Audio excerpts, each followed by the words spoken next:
How do we go about changing someone's nature? Okay.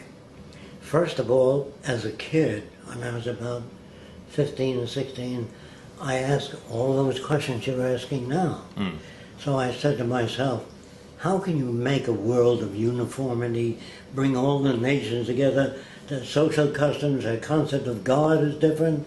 They may have 10 wives, you believe in one. How do you bring them together? And I said the most difficult 3 words in my life, I don't know. I really didn't know. I said, how can I do that? So I said, don't try to design a global civilization until you understand what you're talking about. So I got confused. I don't my own thinking is talking to yourself. Yes. If I say I'll see you Saturday, take the kids in, and he said I can't see you. See, so it's talking to yourself. There's nothing magical. So I talked to myself and I said, how do you know your system will work? It sounds good on paper. You sound like, it's my own language, a utopian. So I got a book from the library years ago, and it was called 125 Utopias and Why They Failed. Yeah. To me, that was very important to read.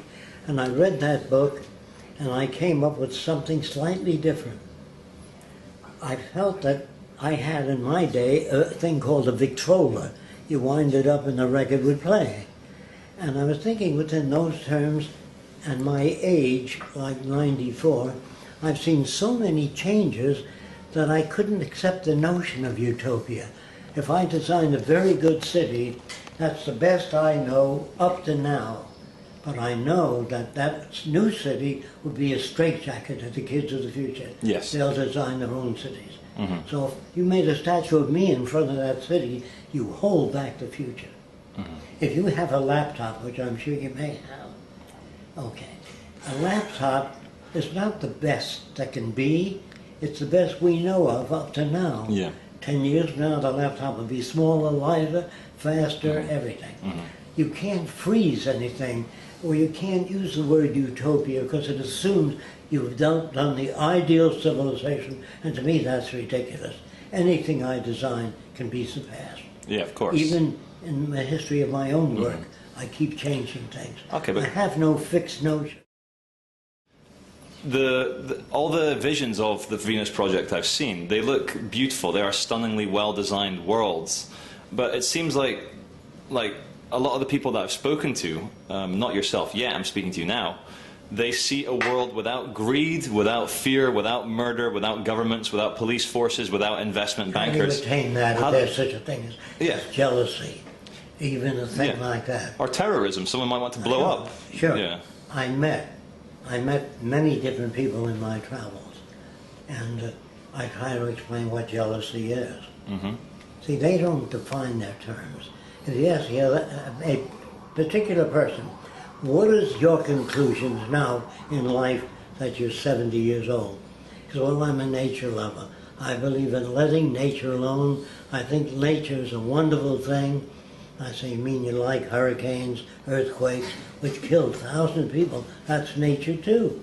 Being ruthlessly honest, there are some aspects of nature that preserve life and some that are dangerous. A rattlesnake is natural, a cobra is natural, and an earthquake is natural. And meteors falling on the earth is natural.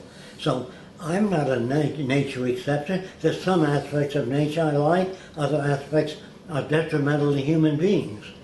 So when I meet a person, say I'm a nature lover, I say, what do you mean by that? Another person says, I'm spiritual. I'm not sure of what they mean. So I say, what do you mean by that?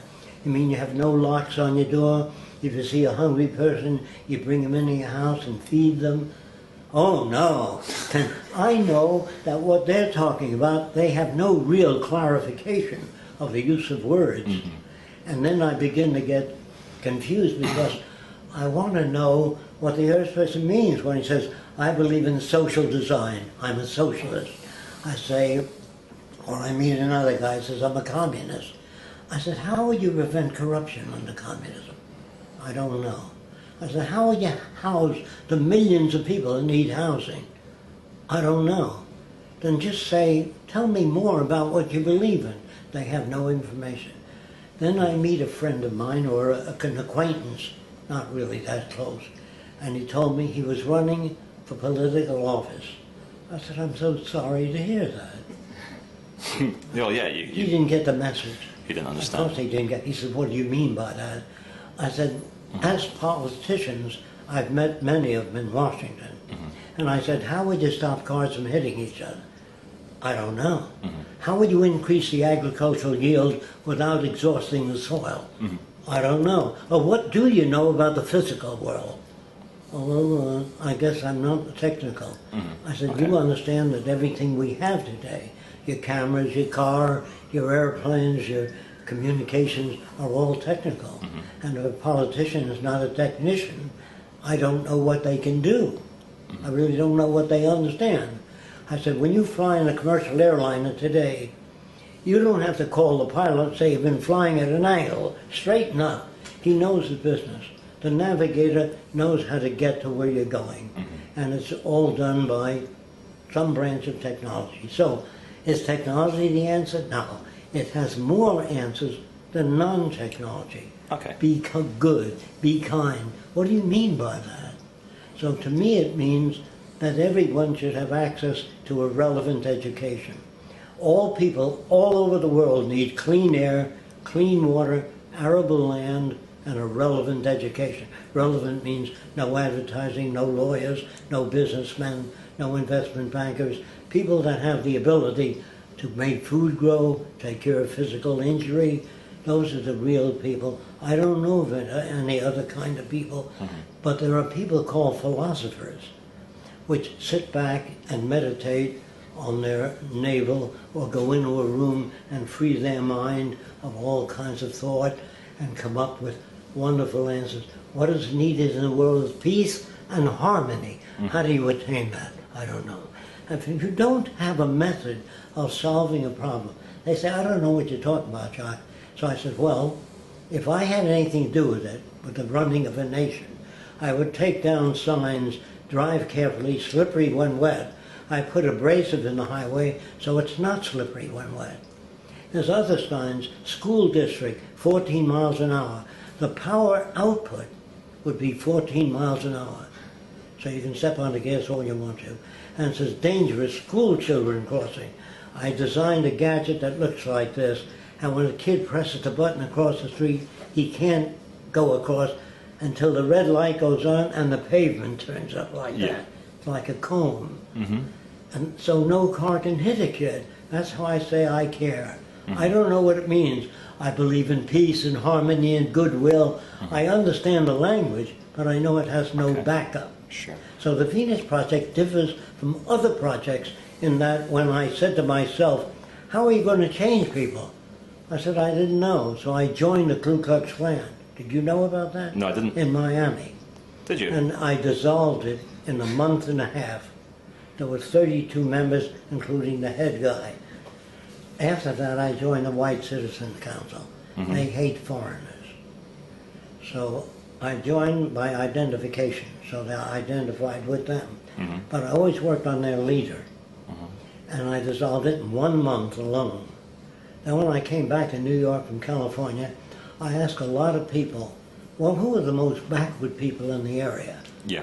They said the Arabs. They said they still believe the earth is flat. So I said to them, I said to myself, I'm going to see if I can dissolve that group. But before I did, I found out who the leader was. His name was Elbaz. I called him on the phone. I said, Elbaz, can I come and talk to you? I know his dialect. He said, you are Arab? That's the way he spoke. I said, means yes in Arabic. I speak many little bits of language, German, French, a little bit. So what I did is I asked Elbaz if I can see him.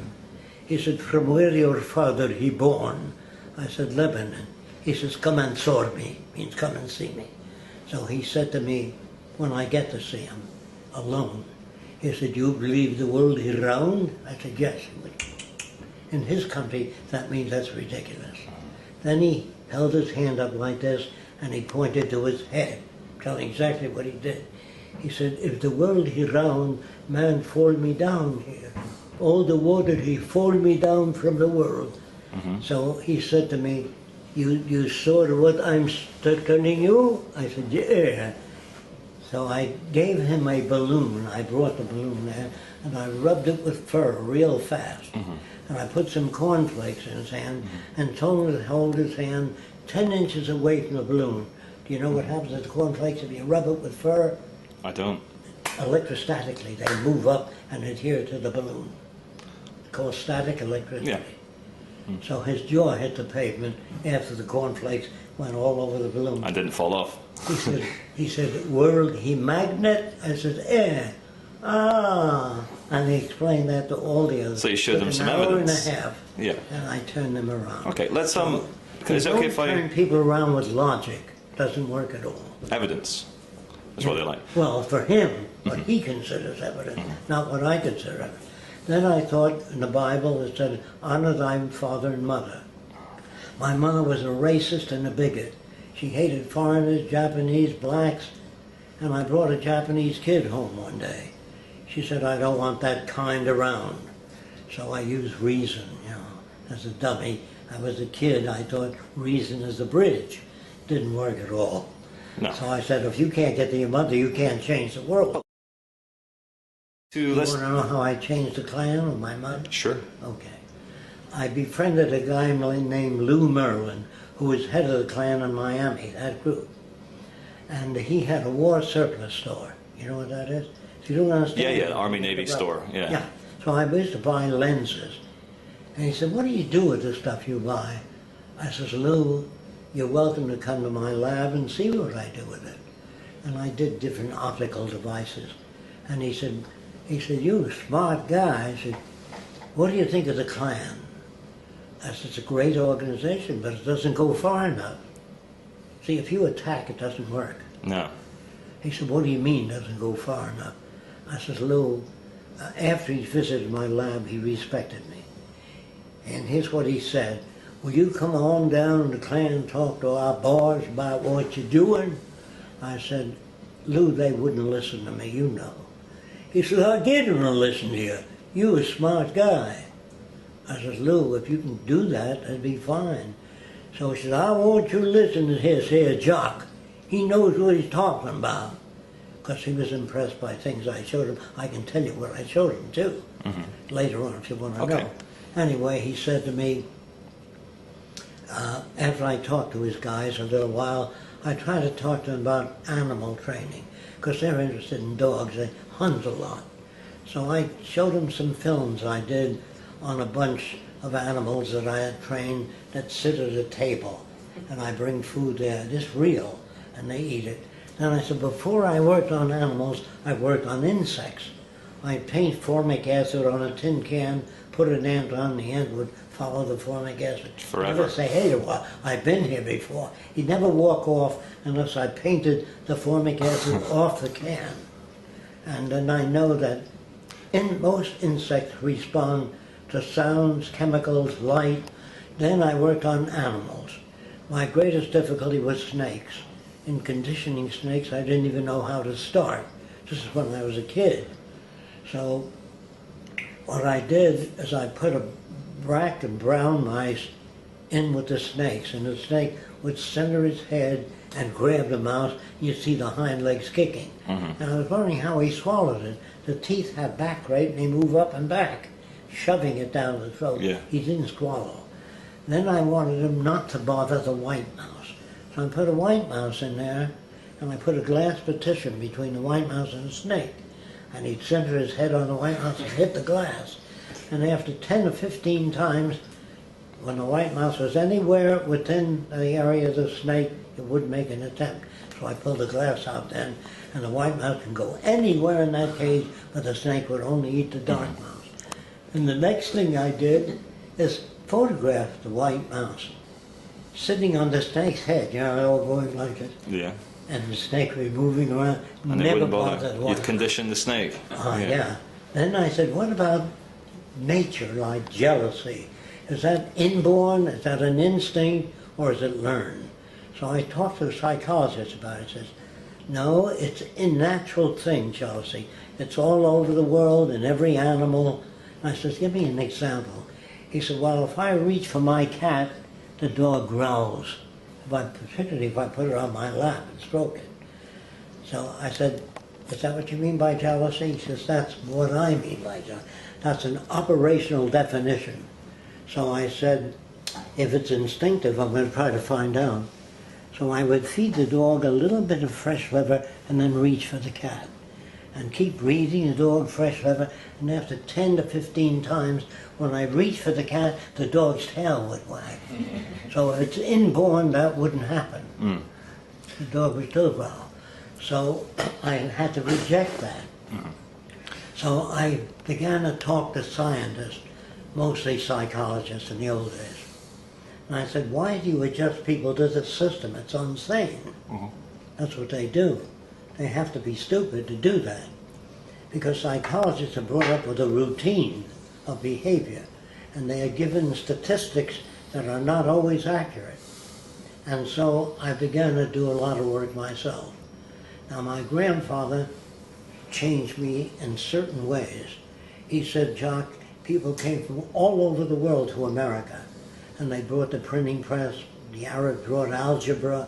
That's the name of an Arab, algebra. Mm-hmm. And the Arabs gave us mathematics and the zero, and different nations gave us a printing press and the language. We speak butched English in America.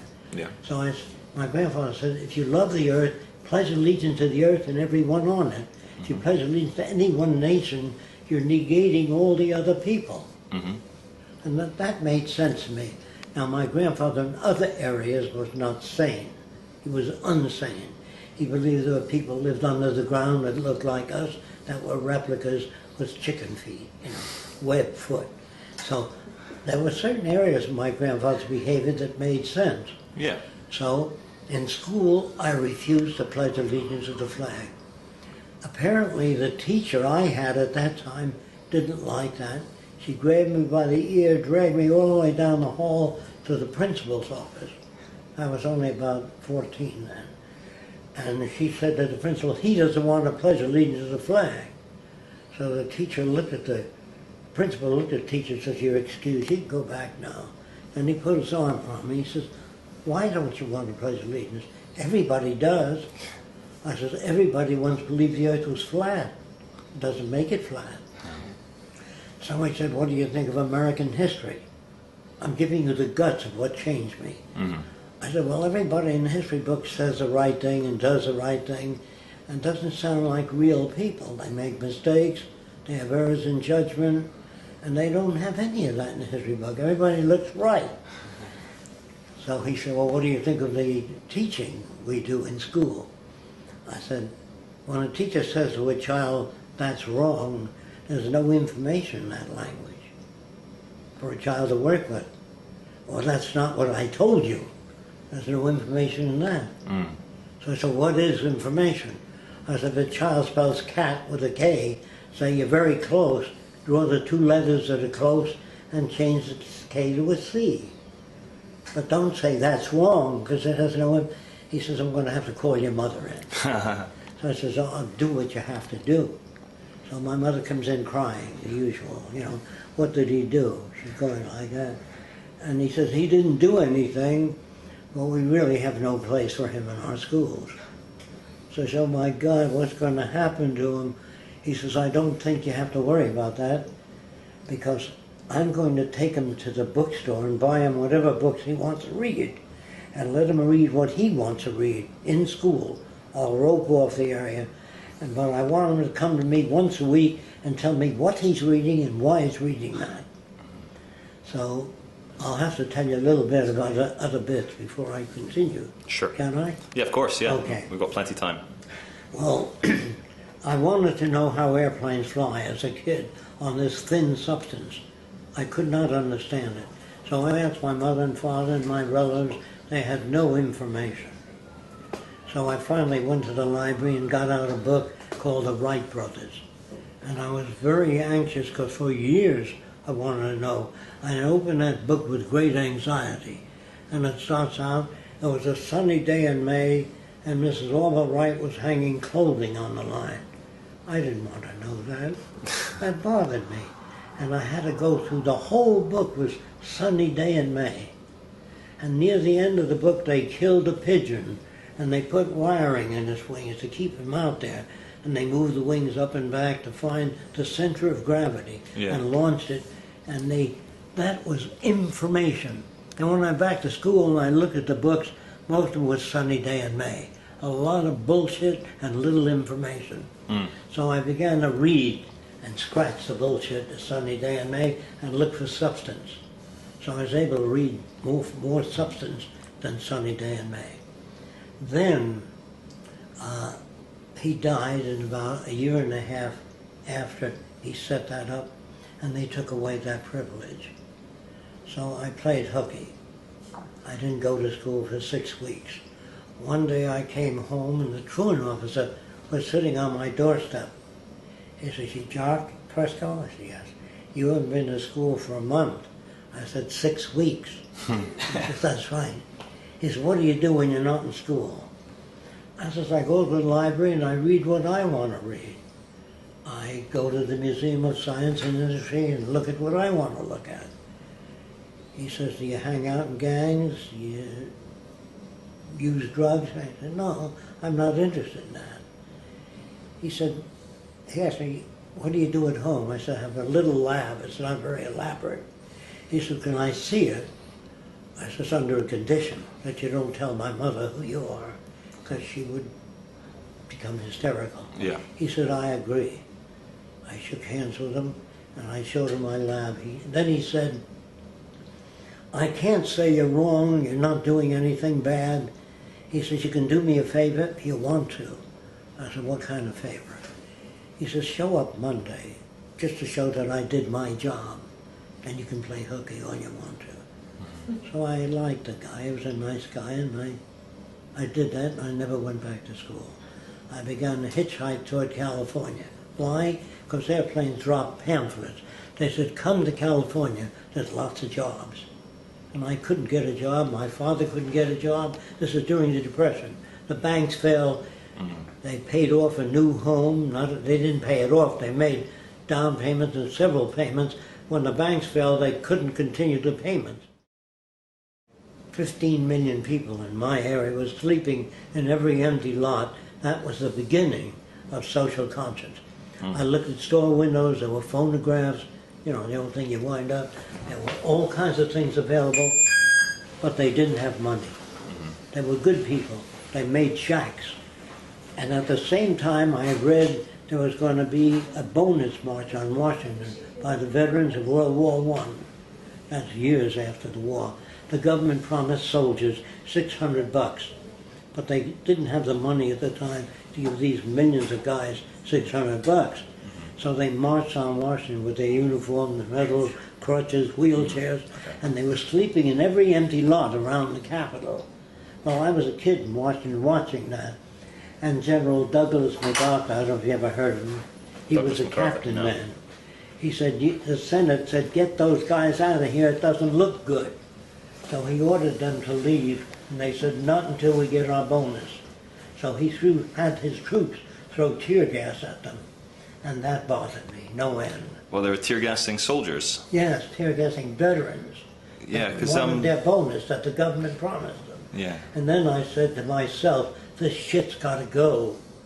It would look very bad to me. Yeah. Because there was stuff around. Farmers grew food, but people didn't have the money to buy it, so their crops were rotting away.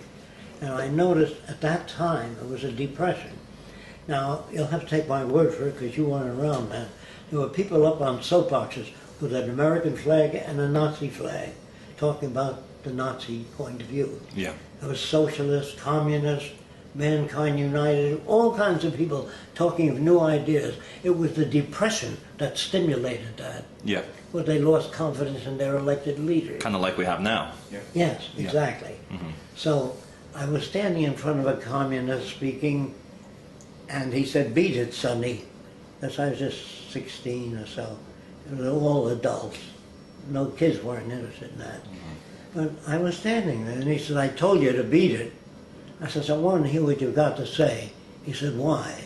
"Because I don't believe what the Democrats say about the Republicans and what the Republicans say about the Democrats. I want to hear from a communist what communism is." He says, "You can stay." Yeah. So an hour later, he said to me, I said to him rather, I want to ask you 1,000 questions. He said, you have to go to the YCL. I said, what's that? He said, Young Communist League. I said, where are they? He gave me an address. And I went there. And there were kids, boys and girls, 10 years to 17. And they were reading books like Dostoevsky's Crime and Punishment. The kids were not typical. They were different than normal. Yeah. They were much brighter. And so I waited till the meeting was over, and I raised my hand and said, how are you going to prevent corruption when communism comes in? And how are you going to house the masses? He said, well, when that time comes, we'll work on it. I said, look, it sounds very humane. Let's start a technical branch of the Communist Party and work on mass housing. They said, you're a deviationist. I said, what's that? You're deviating from the teachings of Marx.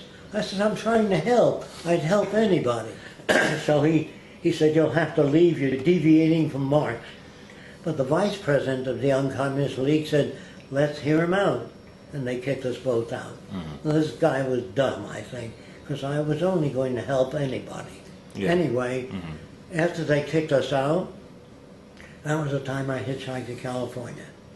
And this woman driving the car, descriptively, she must have weighed over 300 pounds. Brand new car. Big hat with cherries and feathers. That was normal when I was a kid. So she opened the door part of the way. She said, are you a Christian? I said, what else? She said, get in. So she let me in the car, and I fell asleep because I haven't slept for days walking on the road. And she poked me in the ribs. She really did hurt me. She said, you're not sleeping in my car. I said, what do you want me to do? I want you to sing all the way to Texas. I said, what do you want me to sing? Jesus loves me, that I know, of course the Bible tells. I had to sing all the way to Texas, but I realized that as a religious person, she didn't understand what she was reading. Yeah. She didn't understand the Bible. Sure. When I got to California, I went to where the airplanes said their jobs, and there were hundreds of people there. And the guy said, will you work for 8 cents an hour? Will you work for 7 cents an hour? And picked the low bidders. And that was very cruel to me. So I hitchhiked to one of the aircraft factories, and I was about, I think, nearly 18. And I said, I'd like a job. They said, are you a draftsman, an engineer? You understand aerodynamics? I said, no. I said, we can't hire you. You're a high school graduate. I said, that's true. So I showed him my drawings, and he said, you're hired. I said, what do you want me to do? Just think up ideas. I said, what are your problems? He said, well, when a big plane lands, I'm giving you detail. The big tires sometimes cost $10,000 a piece on a Ford Tri-Motor or a Condor, and the tires wear out fast. So I put vanes on the side of the wheel. When the landing gear, when you were in the air, the wheel would turn. If a landing gear was retractable, when they straightened out, the wheels were turned by the vanes on the side. Everything I thought of belonged to that company. I worked there for some time. And the guy said, the first 3 weeks you were here, Jacque, you made more contributions to the aircraft industry than the history of aviation. That's a chief draftsman. And he said to me, how do you think up all these things? I said, that's a long story. So he invited me to his home for dinner, and I explained it. He says, I want you to meet the chief aerodynamicist. That's a guy that studies airflow over wings and around surfaces. So he told him that I did not believe in the Bernoulli principle. Do you know what that is? No. Air flowing over the top of the wing covers a greater distance and creates a partial vacuum. So it creates and lift. 2/3 of the lift comes from the top of the wing, not the bottom. So I built a model wing to test that out. In order to deflect air up this way, you have to take a down load in the wing. Do you understand? If air hits and gets deflected that way, if you hold a racket at an angle, you'd think it would push the wing down. That's the resultant. So you get nothing for nothing. Yeah. I was telling Ford, the guy that hired me, that I didn't accept the Bernoulli principle. He told that to the chief aerodynamicist, and he came over to me and says, you don't accept the Bernoulli principle? I said, no, I don't accept certain aspects of it. He says, I don't even want to talk to you. And he walked away. Very famous guy, Dr. Klein. And that's the first time I encountered a scientist that was unscientific. Yeah. He should have said, what is it you have against it? If he was scientific, he'd try to help me if I were wrong. And so I began to say, gee, if a scientist behaves like that, then I mustn't honor scientists. I have to check them out, each one of them. I said, that's a tough job. So I got into a field called general semantics. The book is called Science and Sanity by Alfred Korzybski. He began to tell me that words people use are not information. They're just names they get in school. And that book really made me aware of language, communication. So I began to study semantics, followed by another book called Tyranny of Words by Stuart Chase. That would help you if you're really interested in the history of language. So I got Mind in the Making by James Harvey Robinson, How We Get to Be the Way We Are. And all of those books were based on experiment, not armchair philosophy. So I became highly experimental. Following that, I was working on a certain airplane called the DB-7, Douglas Bomber 7. And I didn't work on the bombing mechanisms. They always asked me to, so I don't know how to do that. Only safety devices for aircraft. And that plane had a tendency, I built a model of it, and put it in a spin tunnel, and it went into a spin right away. Instead of a diving spin, it was a flat spin. And the aerodynamics book said that most flat spins are fatal. Planes do not pull out. So I went to work on that problem and showed Ford, if you turn your wingtips this way, you can stop a flat spin. He said, great, I'm going to take out a patent on it. In the name of Douglas Division of Northrop Aircraft. Rather than in the name Not of you. Jacque Fresco, yeah. Yeah. Everything you think of, whether you're home or not, is taken by the company you work for. Yeah. So, and I thought that was unjust. I thought that was unfair. I never got an increase in pay or anything. Eventually, it went into a flat spin. And Ford said to me, we're in now. We both were asked to resign. You understand? Yeah. Because the establishment would have been held responsible. So I was looking for justice. I thought it was unfair. And then I realized there's no justice, that free enterprise ships things out because it costs less than making it here in America. That cigarettes kill people, but the government gets a good piece of the action. That means they didn't care for people. That was the evidence I had. And whiskey and all that junk food which goes out to people, and then the artificial contamination of plants by genetics without long-term testing. That was dangerous, to genetically alter a plant where you could grow things organically, but never a mono plant system. You have to have mixtures of different plants that reinforce one another. So I began to turn away from commercial agriculture, commercial science. You understand? I was interested in science, but they were owned by corporations. Scientists made nuclear weapons.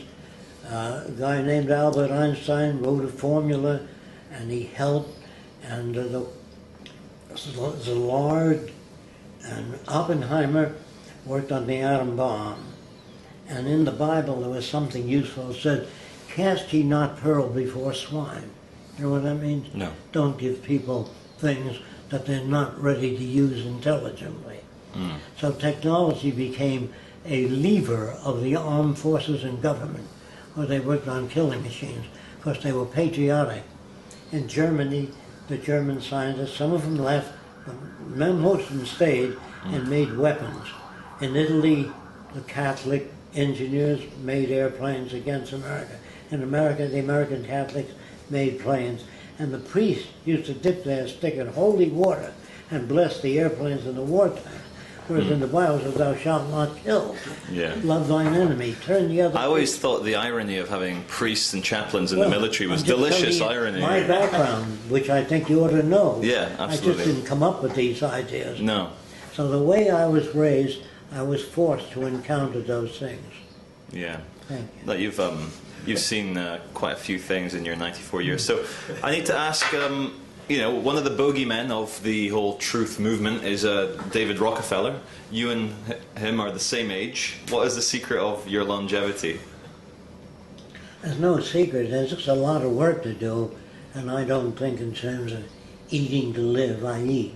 Yeah. And I like certain foods, and I dislike other foods. Mm-hmm. But I was an organic vegetarian for years, until I read a book by Chunder Bose, which I never heard of. Good name, Chunder. Sir Jagadesh Chunder Bose. He's from the Bose Institute in India. He went to the science convention in England, and he explained what he was doing, and they laughed him out. He was a plant physiologist. And years later, some British scientists went to his lab, and they found out what he was doing was because what he was doing is so radical. He took some living tissue and stretched it across 2 terminals. He put a candle on it underneath it to see if he can register pain. And he had no oscilloscope in those days, but he had everything projected on the wall by a mirror, which moved very slightly, but on the wall he got the patterns of an oscilloscope. I see. And he said that copper wire showed the same reaction as living substance. So he had difficulty when a person was between life and non-life. Mm-hmm. He said, well, the sun is inorganic, but without it, all the plants would die, and man eventually would die, and all the animals, and that's inorganic. Mm-hmm. So he failed to separate the organic from the inorganic. Mm-hmm. They're all part of a common chain. And his book was so different that it changed me, and I saw cancer on rabbits, vegetarians, trees, dinosaur bones. I began to look into things. Then I said, what about the things that are beyond science? The physical, the metaphysical, the telekinesis, you know what that is? Yes. Moving objects without touching them. Yeah, which George Lucas touched upon. So many people that believed in that. I said, Jacque, why don't you check that out? And I read about a guy named, I forgot his name offhand, but anyway. Astoria. And he was from, I think it was from India, and he said he never used a telephone. He has the power of telepathy. And he said he never used a telephone in his life. He can always read a human mind. So I said, if he can do that, to hell with science. What am I busting my butt for? It takes a long time. So we brought him, I and about 10 other people brought him from India, America, and I said, sir, if you can read my mind just once, I will shout it from the highest towers and tell everybody about it. Yeah. He says, well, I do it all the time. So I said to him, if you're going to read my mind, do you want a full moon? What are your major options? Yeah. He said, no, any time. So I said, do you want me to face the east or west? I wanted to give him the best conditions. Yeah. So he said, no, just think of something. I said, what if it's technical? He said, well, I won't use the terminology you use, but I will describe the event. I said, that's fair enough. But before that, I noticed him working with people. He was talking to a woman about 78 years old, and it says there was a death in your family, either 3 months or the past 3 years. There's always a death in the family when you're 74 years old. You know what I mean? Yes. So he seemed to me he was working with probability. You know what I mean? This Astoria guy who was working that with probability. doesn't mean that he can't do that. No, but they can't prove it. Yeah. Now, so let me tell you what I did. I pictured a little white mouse, due to my background, eating an elephant, not getting any larger, and walking out of the building. If there's telepathy, if he gave me that He figured that out, yeah. I'm convinced. Yeah. But he didn't give me an answer. So I thought maybe that didn't work that time. Maybe he can really do that. So I then pictured a carpenter's saw made of metal. Can you picture that? Mm-hmm. With 2 legs. And it walks into the forest like this. Uh-huh. And a tree looks at the saw, and the tree cuts the saw in half. That's outside of probability, you know what I mean? If he got that, there's telepathy. Yeah. He didn't get it. He didn't get anything I thought of. But he did, when a young girl came on, there's only 6 questions or so. Why don't I have as many dates as my sister, you know? And he'd give a typical story. Mm-hmm. But he never did any real mind reading. No. He did work with probability. And when the girl leaned forward, he was on the right track. She leaned back, he changed the subject. Then I met another couple that said they do telepathy every day, and had them come over to my home. And I said, would you mind demonstrating it? The guy said, no. He said, I want you to go from your own books, bring out 6 or 7 or 10 movie actors or 10 presidents. And he says, don't even whisper the name, just point. And I point to James Fillmore. Mm-hmm. This was the first time I ever met the guy. I said, now you call this guy in England Mr. Throckmorton. You know this story? I called Mr. Throckmorton in England. He said, I see a president with 2 puffs of hair on the side, and his name is James Fillmore. And I pointed to a movie actor. I think it was Gary Grant, if you know who he is. Anyway, I pointed, now call this guy in New Jersey, Smithson. I called him. He says, I see a tall, skinny actor, an Englishman named Gary Grant, right away. That was the best I've seen up to then. Here's how it works. Before I went out to investigate that, I read everything I can on show business, mental telepathy. Hundreds of books at the library, and you can get them at Magician Society. So you're not qualified as an investigator unless you know something about the field first. Here's what I found out. He has a friend in England named Throckmorton. If you ask Mr. Smith, he's got a list. Smith means Gary Grant. Johnson means this actor. So the way he tells his president depends on the name you ask for. Do you understand that? Mm-hmm. Or not? Yes. By the way, I want to tell you, there was a friend of mine who was an engineer, and he said there's a Reverend May Taylor in California that has a church called the Church of the Living Dead. That's a name, I don't name it. So she goes through the whole audience, says, you had a son killed, what a real act of February the 8th, right down to everybody in the audience. And so I went to that church, because if that's true, then my system is limited. Mm-hmm. So I didn't sign the guest book. When you enter, you can sign the guest book. Now that's what they do with a lot of telepathists, soothsayers. When you sign the guest book, they say, have a seat, they go back, see if they got anything on you. You go to the Hall of Records in a small town. You had a brother killed in automobile accident February the 4th, and they build a record from the Hall of Records. So when you come in, they say, when you sign the guest book, the minute you sign, they go back to see if they have information on you. Mm-hmm. So I just want to tell you why. So I didn't sign the guest book, and she went over everybody in the church and skipped over me. But that doesn't mean that she can't do that.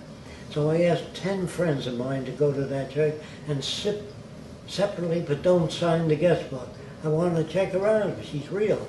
And she skipped over those 10 people. So what conclusions can I draw? You understand? Mm-hmm. Reverend May Taylor made millions. Okay? Mm-hmm. And I didn't like what I saw. Now the guy that sent me there was sincere, but he didn't know how it was done. Then 2 priests came to my seminar, and they said to me, Jacque, the trouble with you is you want to work in the material world. There are things beyond the material world. So there was a woman in Palm Springs, California, that had the power, they said, of telekinesis, moving things without touching them. I was call her and ask if I can come there. And the priest said yes, and they did call, and she said yes. I said, ask her if I can check it out while it's happening, because I really want to know if it's true. I don't come as a skeptic trying to disprove it. I wanted to know. Yeah. So she says, of course. I went to the Hall of Records before I went to her house. Her father was a magician. Mm-hmm. Her husband, rather. He died 10 years ago. Now, normal people will visit you for a while, but if your wife dies or you're alone, then they diminish the visits. Mm-hmm. That was statistical. Yeah. So I went to meet her. She was very pleasant, very polite, and she put this big vase on the table, and it started to move with the lights on and everything. No strings, anything. So I took a fountain pen I had, and I held it near the table, and I got a 60-cycle hum. I peeled the veneer off, and she had a bell buzzer upside down with 4 rubber shock mounts on it. The table was highly polished, slightly tilted. So I said, Father Dunn, Father Dempsey, come here and look. And she said to me, you son of a bitch, you get the hell out of here. I said, I'm not your enemy, but if you tell these kids that are here today that you have special powers, they don't work on problems. See, if you pray and hope that it rains, you have to dig an irrigation ditch if you have a drought to help the plants grow. Mm-hmm. So I said to her that I'm not your enemy. I understand why you're doing this. Very few people come to see you. You're lonely. And when you do this, you win approval and recognition. So she put her arms around me. We were friends again. Yeah. But I did not try to destroy her. Mm-hmm. And so I began to study as much metaphysics as I can. Levitation, auras. So far, I've never found anything. Sure. Except in a book, a religious book, this guy had a halo, and many witnesses to that. So I got another book called Anomalies and Curiosities in Medicine. There are many skin diseases that are luminescent. Did you ever see luminescent waves? Yeah, bioluminescence, yeah, okay. in the water. Okay. Yeah. So these skin diseases produce the luminescence, and they thought they were holy men. They were just not qualified observers. You know? Correct. Yeah. So a lot of that began to fall away in my background. So everything in my background became related to, do you have an operational definition for the words you use? So if I use words, I must have a visual picture of what those words are based on. And that did away with a lot of bullshit. Just getting closer. I got that from semantics. Then I met semanticists and asked them how they would change society. They didn't know. They had all the words worked out, but they had no operational definitions. That is, to make society better. Yeah. Then I got to meet Italian kids in America. The Italian kids spoke like this. Hey, where you going, eh? Make me get a ride on your bike. Means may I use your bike. And then I met Irish kids, and they say, there's a fine Irish lad, a good fellow, from Dublin, you know. And I noticed how their dialect reflected where they're coming from. And the Southerners, oh, get me a nigger and kick his ass, reflection, facial movements, everything. Then I noticed in France, they use their hands, vive la France, vive la Tour Eiffel, the Eiffel Tower, you know. And how they lips move, facial expression, exactly reflecting the culture they came from. But if they lived in Germany 10 years and came to America, they spoke with a German-American accent. Gott in Himmel means God in heaven. Yeah. And I noticed their facial expressions, language, and if they came from a certain area of Spain where the high people in the court, one of them lisped when I spoke. That all that Spanish had lisps in it. Yeah, they all came from that So that meme that came through. I began to understand the impact of environment. Yeah. That's what. How do you know there is no genuine people that can sense things people can't sense? So I would ask them. A person would come to me and says, I belong to a new group, well educated, higher consciousness. I said, what is that? Well, we're people that we have evolved far beyond the average person. So I said, are you a member? The guy says, yes. Are you a member of the higher consciousness? They said, yes. I said, where's your kidneys? I'm not sure. So I said, how fast is the blood moving in your vein and artery? I don't know that.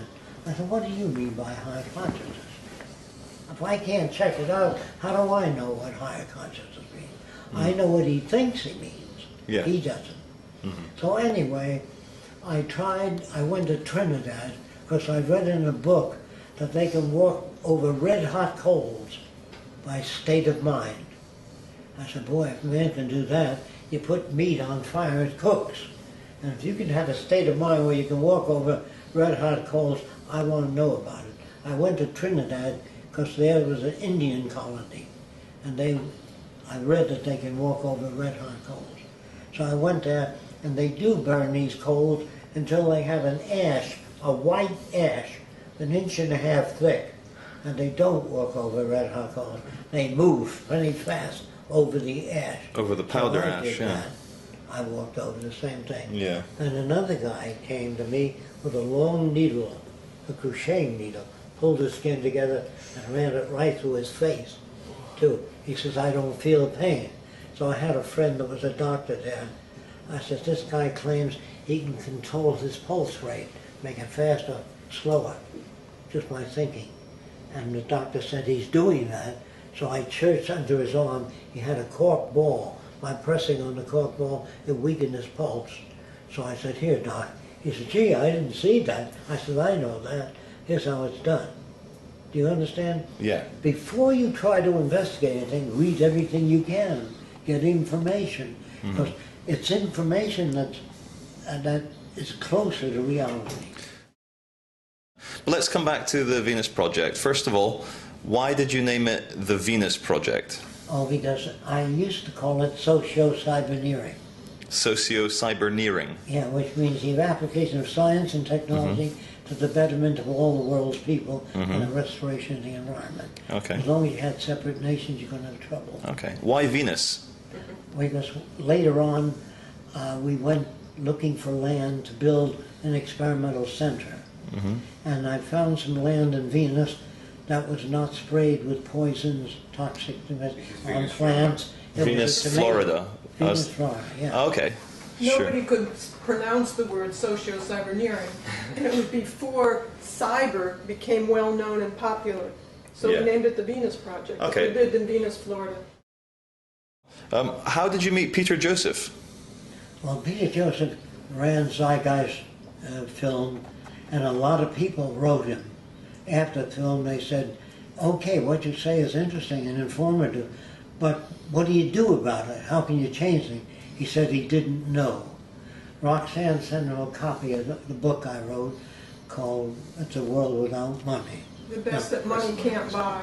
Yes, it's And about he- a world that doesn't use He money. found it extremely significant, and he came right out and started filming, and a year later, he put out Zeitgeist's Addendum. And he says from now on, he's going to talk about the Venus Project. Because what he talked about was valid, but it didn't offer people any solutions. And all the Venus Project deals with is how to accomplish this, that, surgery, whatever. I designed thousands of surgical instruments, electronic and mechanical, Sure. safety devices for aircraft. Why do so many people on the internet worry that there's a connection between Aldous Huxley's Brave New World and the Venus Project? Because they never investigated the Venus Project. They think that it's machines that I want to use to run everything. That isn't true. Here's where they get that from. A pilot, when I was a kid, used to look out of an airplane and say, I'm about a mile high. Then some engineer invented Doppler radar. It goes down on the ground, back up, and tells you you're 5,400 feet, 20 inches off the ground. No human can do that. So I'd like to substitute that for aviators' decisions as to height. I don't want the machine to take over. I just know I'd rather use that. And in San Francisco, it gets so foggy you can't see 3 feet in front of you. So they found out with infrared cameras, they can photograph the runway. So a pilot using infrared can see the runway if you use infrared cyberscope. And that, to me, became extensional. Now, you have to understand that word. Technology, to me, is extensions of human attributes. Without a microscope, you can't see the way things are. You can only see the way they are relative to your receptors. But with a microscope, first time I saw things under a microscope, what looked smooth looked like hills and valleys. So I said, what's it really like? And the guy blew it up again, and it looked like slivers. So I said, well, yeah, but what's it really like? That's a stupid question. Depends on your receptors. With an electron microscope, you could see particles floating around each other, in which I thought I was looking for truth. Because man can't see truth. There are radio waves here that you can't see. Billions of bacteria on the table you can't see. So he said the search for truth is done by people that are sincere, that have very little technical knowledge. So my vocabulary began to change, and my attitude about a truth seeker In order to be a truth seeker, you'd have to know everything to know that which is true. So it became a ridiculous thing. And then I met a lot of people, read a lot of articles about a young lady that was about to get in an airplane. She was about 16. She said something came over, she doesn't know what, but she didn't get in that plane, and it took off nose down, and 150 people died, and she said, Jesus saved me. So she was going to speak at the Hollywood Presbyterian Church. This was 40 years ago. So I went there, and she was telling the congregation how Jesus saved her.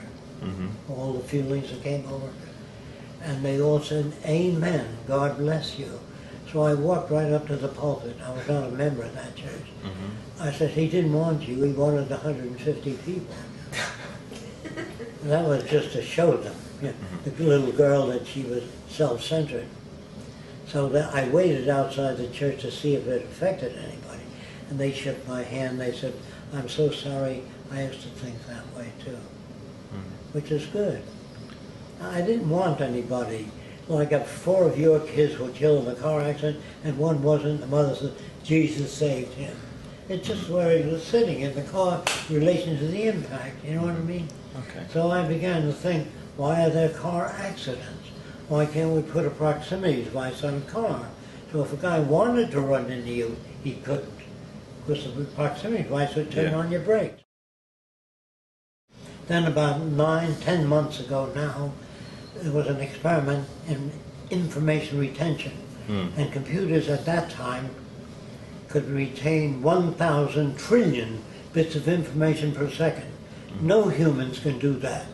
So I want to put machines in Washington connected to industry, production, agriculture, to get an overview of our capabilities, not to replace people that can do the job better. No. And not to control people, No. only monitor agriculture. Now let me just tell you something I'm sure you don't know. From 3,000 miles up in space, with infrared cameras, if you photograph the Amazon jungle, you'll see all the sick trees as red in a definite pattern. So the Earth turns under the infrared camera, and we get a picture of the state of disease of plants all over the world. No human can do that. So those are the areas that we wish to automate. So we have a picture of the Earth, and we have a picture of the ocean, which comes out when it's contaminated in different colors. And we can see contamination, death of the reefs all over the world. No human can do that. People think that they're going to be taken over by machines because they think of it in terms of this society, the monetary society. And I'd be scared shitless of machines taking over in this society. It's already going that way. In fact, that's what's happening. No matter how much you don't want machines to do things, it doesn't make any difference. They're better than people. They're faster in factories, and they're going to take over people's jobs. But in this society, they displace people, and they hurt people. People use machines to subvert other people and hold them down and bomb them and kill them for resources. So it's not the machines we should be wary of, it's the abuse and misuse of machines. And as long as we live within the monetary system, it's going to be more fascistic, the machines will be more hurtful. That's why that's why Jacques came up with a resource-based economy, because they wouldn't be used that way. They couldn't be used that way if you understood what the resource-based economy would be. How do we convince people that that's not When a I good way? was about 17, I built a new kind of airplane. I better even tell you how I did it. I dropped a piece of balsa wood and rotated it to the earth accidentally. Yeah. So I S-shaped it and rotated faster. And so I designed 2 wings on an airplane that rotate, not a propeller. Sure. Just rotated. And it went to the ground slowly, took off faster. And when I went to a model airplane meeting, most of the normal kids turned out normal airplanes. I never did. I worked alone, some of them didn't fly, and I had to overcome the problems. And I didn't depend on approval from other kids. I depended on, I think I can solve this problem or that problem, and I learned to do that alone. But if I joined with other kids, they walked over and said, what the hell's that supposed to be? You know, they didn't say, that's an interesting type of aircraft, does it work?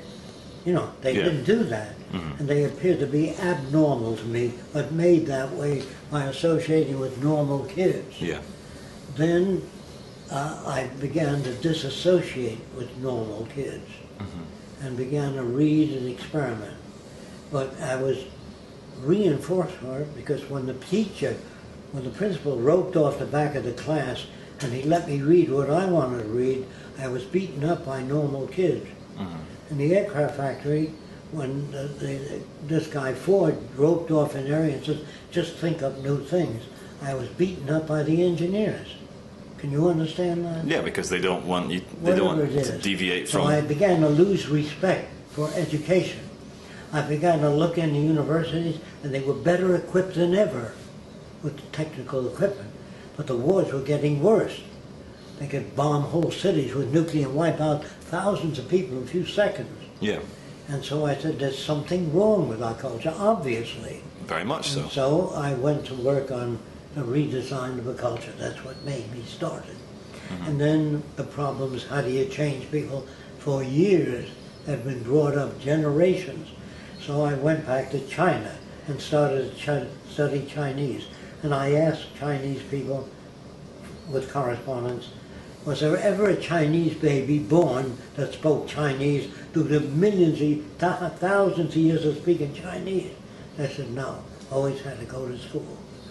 Then I began to question, can people pass on experience to their young? And I tried that in all languages. No American nor Englishman ever spoke English without going to school. And we took a Filipino baby and brought up in Italy, he speaks just like an Italian. So you can't pass on acquired characteristics. You could pass on double eyes or triple ears or multiple breasts, but you can't pass on what you've learned. If you're a mathematical genius, you can't pass that on to your kids. But if you have a way of reaching those kids, you can give them the ability to do that. Then if you're born with a better brain, say more neurotransmitters, you know what an idiot savant is? It's a guy that can tell you, you say, what happened in 1918, February the 2nd? That's the day the first battleship was honored, see? And they said, gee, what a fan. The guy in other areas is an idiot. There were more neurotransmitters in a regional area of the brain. So, if you're born with a better brain than anybody, a better brain tissue, more neurotransmitters, you become a fascist faster. But the brain has no mechanism for telling you that which is relevant or irrelevant. That's based on experience. So I notice when a baby fox sees a porcupine, it doesn't know what it is. It gets closer and closer, then it sniffs it and gets stuck and stays away. And people say, you see, he learned. No, he was changed by the stick. They use the word learn. If an old man's walking around and says, man will never fly, then the plane flies over. He says, I've changed my mind. He didn't change his mind. He was changed by events. Say there are some very rich families or dynasties which do run things in international finance or politics. You've got the Kennedys, the Rockefellers, the Rothschilds, just to take the bigger examples. How these people, to me, obviously love power. They love, like Chairman Mao, Mao Zedong said, I agree with they love power. How would we convince them to have a more egalitarian society? I had a friend named Henry Berliner. He owned the Berliner Joyce aircraft factory. And during the Depression, I went to see him, and the government agents came over and said, we're taking over the factory. He says, why? You haven't paid taxes for 3 years on it. He said, I have no orders for airplanes. Take the fucking factory. It's not doing anything. And that's what happened in the States. Chevrolet failed, the banks failed, and we gave them, the same people that created the problem, money. We bailed them out with public funds, educational funds, and that tells you who runs the country. Obama did the same thing. So I'm telling you that that will not change things unless General Motors shows you a blueprint of a new car, better than the Toyota, better mileage. Then if you bail them out, you got a definite return. But if they show nothing, you just bail them out, it means they're basically corrupt. Now, they already lost their factories, but we bailed them out. This time, there is no bailout. We've never had a condition where we went to war where everybody didn't prosper. Now, you have wars all over the world and people aren't prospering. Yeah. With nuclear war, it would take 3 days. There's no time for profit. Do you understand? I do. So you can't make any money. So I say, if they were to conscript you to serve in the army, this is the way I talk to soldiers, they should conscript all the war industries so no one makes a buck out of war. Then it's real. I talk that way to soldiers. They say, gee, that's right. But if you say, you're just killing people, they don't think, what are you, some kind of a foreign agent? Yeah. Show them what's missing. And if you can't do it linguistically, do it with films. Yeah. Now, films can get to millions of people. I can't. I travel around the world. I may talk to maybe 500 people in an audience and convince them. I think I know how to do that. But there's millions of people, and if you movies, you get to millions of people in 1 month. So that's why I recommend movies. Yeah. I will show movies of how I got to be the way I am. I would show movies with things that I really didn't talk to you about, that man cannot think or reason. All that's bullshit. Yeah. And I show how the mind works, how we get to be creative, what creativity is. People write about it. The man is very creative. They're born genius. They have fantastic inheritance, or they're gifted. If a person's gifted, why give him a medal? Yeah. If you're born a mathematician, you know what I mean? Why honor them? Why have a beauty contest? The girl didn't make her face. It was made of mud, and she shaped everything. You can give her a medal, but if she's born that way, why honor them? So anyway, I began to dissect the culture all over the world, and they're all full of shit, all cultures. Yeah. So it's easy to say Fresco is full of shit in all the world. Yeah. Why do people on the internet associate Venus Project with the elite depopulation agenda? Well, first of all, one world, according to General Motors, is their one world. According to the Federal Reserve and banking system, their idea of one world is with them in control. Yeah. See, that's the world that a lot of normal people don't know enough about the Venus Project, so they always liken what I say to communism or socialism or fascism. They'd call me everything. Now, communism uses money. Communism has banks, it has armies, navies, prisons, police, and government. We don't have any of those things. It seems to me, I'm trying Jacque. to tell you fast what the difference is. How do we make 7 billion people in the world see the same thing? When we went to war with Nazi Germany, we sent Lindbergh to Germany first, because he was honored as first man to fly the ocean. I don't know if you know much about him, but anyway, he came back and he had this to say to the Pentagon. They are turning out 3,000 planes a month in Nazi Germany. We had 600 first-class fighting aircraft. That's all we had. So the government sent special agents to all the aircraft factories and said, expand your factories at twice the size. We're going to be at war with Germany, Italy, Japan, and Spain. So we needed expansive production. So the aircraft factory owners had a board meeting and they said no, because after the war we'll be stuck with big factories, no orders for airplanes. The answer is no. So the government says we'll pay for it. That's public funds. So they borrowed money from the banks, created a super debt with the public funds. After the war, the American people owned 60% of American industry, and they gave it to them for 3 cents on the dollar, gave it back to industry. Public doesn't know that. It's not in our school books. Yeah. As long as they don't know, what are you, some kind of foreign agent? They got mad at me. I personally, Jacque, I think civil society, because it is untenable that it will go on to the future, I think it will collapse. Yeah. My vision of the future is we will all fight it out. There will be a giant World War III, for better words, and God help us all. I don't believe in God, but God help us all. I know. And I think we've gone, since the agricultural revolution, the wrong way. I think what you're just saying has a higher basis of probability than the Venus Project. Yeah. But I can't accept that. But the reason why I You think... understand that? I understand. I can't accept it. So I'm going to do everything I can possibly do and Roxanne and the people that support it to change people. If it fails, it fails. I'm not an idealist that thinks the Venus Project will be accepted by people. That I don't know. Yeah. It doesn't take everyone to make this happen. Most people want to know what's in it for me. And if things did collapse, if there was a group of people that can initiate the Venus Project in some way, and the Venus Project's about making things abundant and available for people. And if they see it's a higher standard of living for them, they would most likely accept it after things crash and they can't eat and they don't have any place to live and they have no job. Yeah.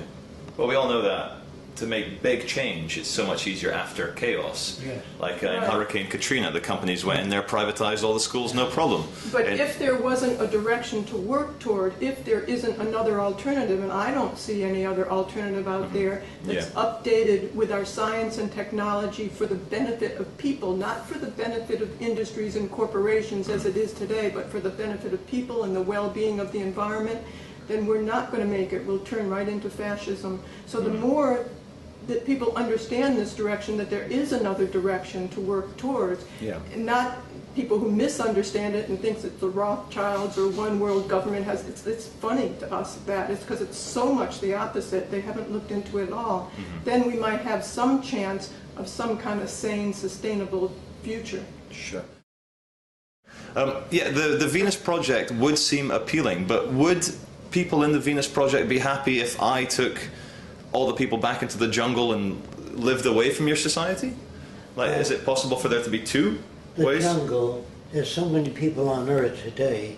I think that you're trying to ask a deeper question than that. Who makes the decisions in the future? Yeah. Who decides which way people ought to live? The carrying capacity of the environment. Do you know what that means? Yeah. If an environment can support so many animals, if the altered environment by earthquakes, the water goes into the ground, most animals will die. So we study the carrying capacity of the earth and how many people do we have on it. And if we do use all the earth's resources, can we wipe out poverty? Can we build hospitals instead of digging up nickels and dimes for medical research? So far, up to now, we still have more than enough resources, even with all waste and war.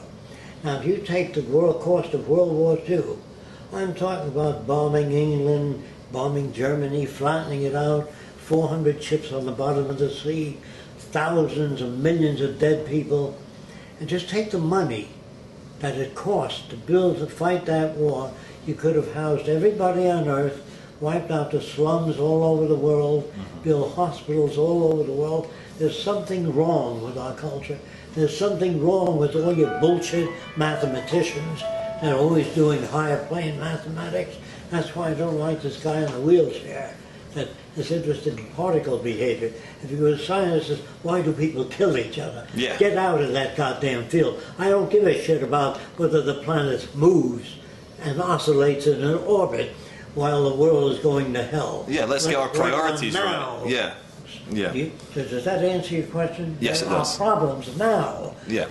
And I don't want to go to the moon, because if we start going to other planets, the next war will be out there. And so I want people to learn to live together and go out into space as a joint venture. Is that acceptable? Yeah. I'm very much against any single nation going out there. Well, absolutely, because it's just an act Where of do we separation. disagree? Well, we don't. Thanks, Jacques. If the 3.5 billion Indian and Chinese want an American lifestyle, this planet will last maybe another 20 years. So we all know that the system maybe even needs to collapse. I think you know more than they do. If you can impart that information, some people know this much, some know that much, so they don't all really know, and they think that somehow our government looks after us. They have false beliefs, or God won't let it happen. Yeah. Jesus will come down first. You know what I mean? Yeah. So they have misinformation, and that divides us. So it's my job, when I talk to priests and ministers, I turn them around. I've changed many different ministers to agnostics, not atheists. but I've changed them so that they no longer believe that Jesus is going to come down in the clouds. Yeah. And I tell them that those are little stories, and if you ever watch me talk to a group of people, I approach them differently. Knowing a little bit about their background, I change the tone. I don't talk to people to win approval. I talk to them by delivering what I know to be relatively so. Mm-hmm. And that I know that I myself, in 2 years, will be changed. If I live that long, I'll change things. I think you will live to 2012. I have no fixed notion of what the world ought to be. Yeah. It's a constantly, see, these are called, the word for this type of society is called established. The society I talk about is called emergent. It's never established. It's always undergoing change. To where, I don't know, because in the next 40 years, with so many new inventions, I can't extrapolate. I can only to a limited extent. Mm-hmm. The Venus Project isn't perfect. It's just a hell of a lot better, and it's a start, mm-hmm. bringing the world together. I'd rather attempt that than go down in flames with society. Why do so many people use the word cult when talking about the Venus Project or because the Zeitgeist? Because they've read the book. If they read the book, yeah. and they say, your society has insufficiencies, I say, like what? Well, your beams aren't thick enough to hold up the building. Give me information. Mm. And they say, well, you want to stop cars from hitting it. How would you? I know how to do that. I know how to put up houses automatically. I designed one of the earliest prefabricated houses. It was exhibited at Warner Brothers Studios. They charged, I think it was $3 a piece for people just to look at it. And that money went to the Heart Fund. You can look it up. Everything new was ridiculed and laughed at in the beginning. When the Wright brothers were developing the plane, the scientists of the time... Established, yeah. Right, well, all of them were saying that man can't fly, but the Wright brothers never read those books, so they went right ahead and built the flying machine. Mm-hmm. Yeah. So we don't listen to what people say when they call it names and it can't happen, because if you listen to that, there'd be nothing new. Do you think, Jacques, the power of love could ever overcome the love of power? Well, that's a quote I've heard many times. First of all, the word love doesn't mean the same thing as different people. So I always ask them, what do you mean by love?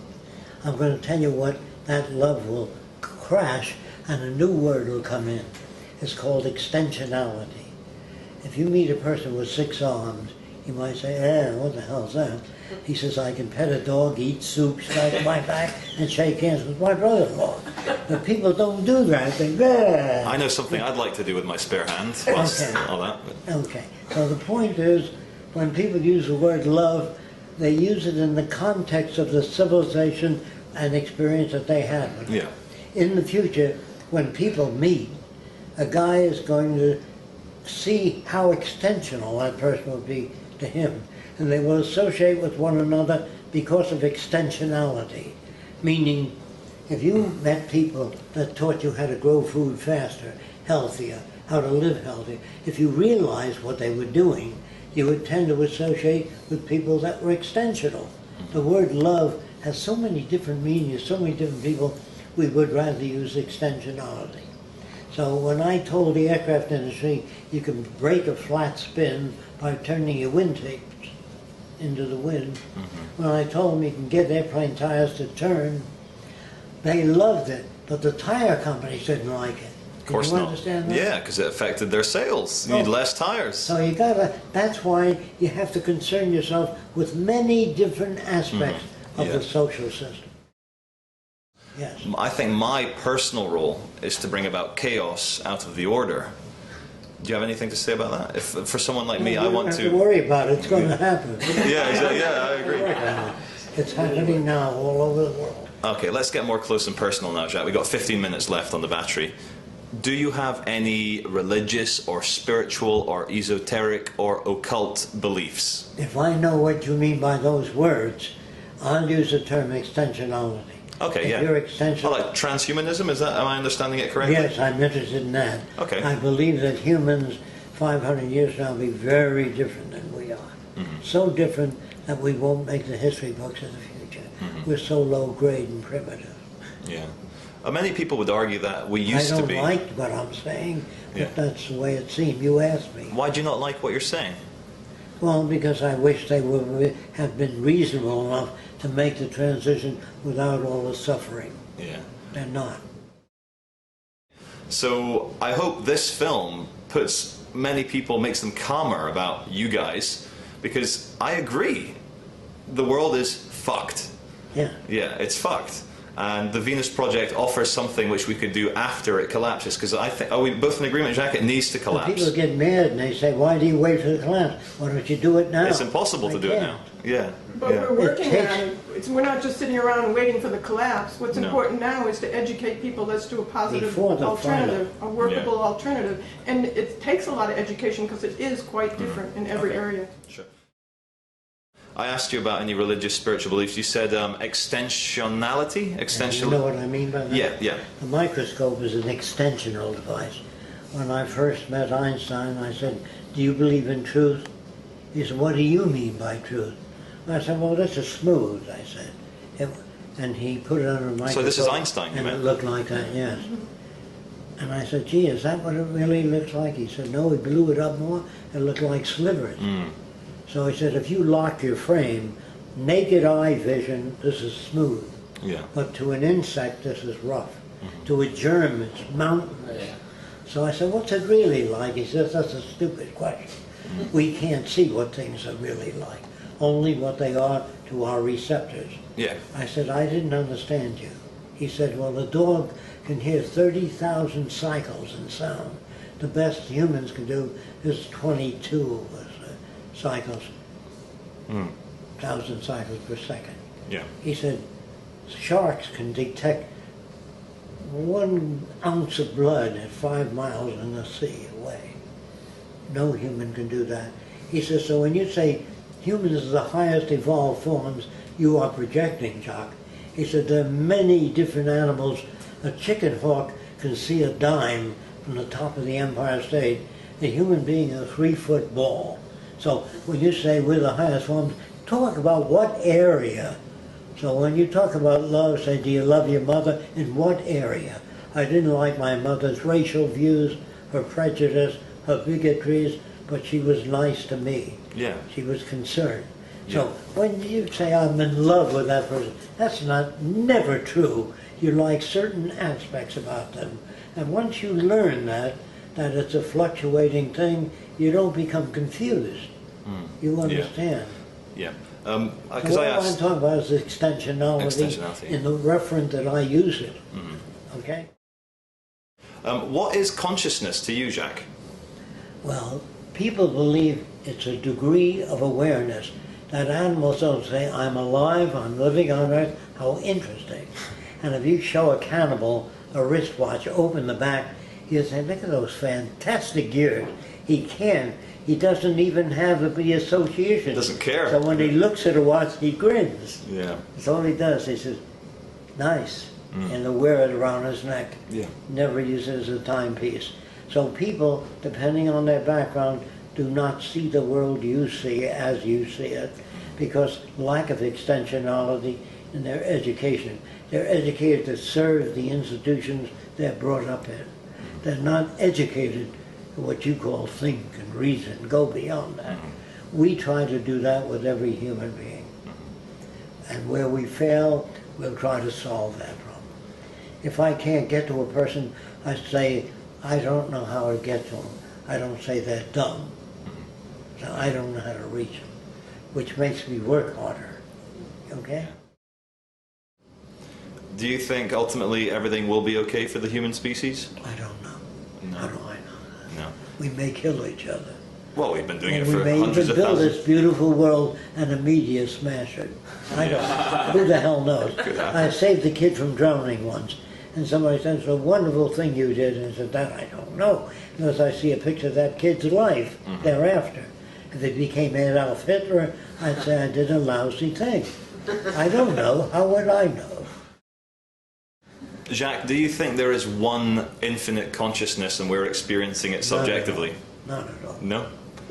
What would be, like, when we look at the kind of... history of mankind, you can see that it never existed. Well, okay. So if we look at the overall massive cosmological bigger picture, if you could sum up in maybe 3 minutes what's going on. I would believe that if a hurricane came and went over a church or around it, or if there's just children in a building and the hurricane went around that building, I say there is a cosmic consciousness. But hurricanes don't seem to respect anybody. And a tidal wave drowns thousands of people. Yeah. And an earthquake has buildings collapse on Jews, Swedes, Catholics. It doesn't No, but seem that to give a explains shit. the... Okay, what makes a serial killer? Okay. The guy's name was Albert Fish. They believe he ate 40 children. And the public wanted to tear him to pieces or burn him alive. They were very bitter at him. A psychiatrist named Albert, not Albert Fish, but Wortham. His name was Wortham. He said, don't kill him.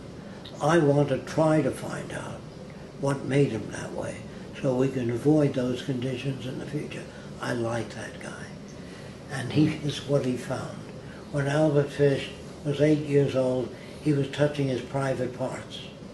His mother was an old-time Baptist, good person, came in and said, you are going to burn in hell touching that part of your body. That is satanic, and you will burn eternally. She scared the shit out of the kid. And the mother said at 2 in the morning he was screaming. And she went into the bedroom, he stuck needles in his genitals because he didn't want to go to hell. Can you understand that? I do understand. Then he used to take minority kids into the woods and try to cut their genitals off to save them from hell. I understand. What do you think a soldier is?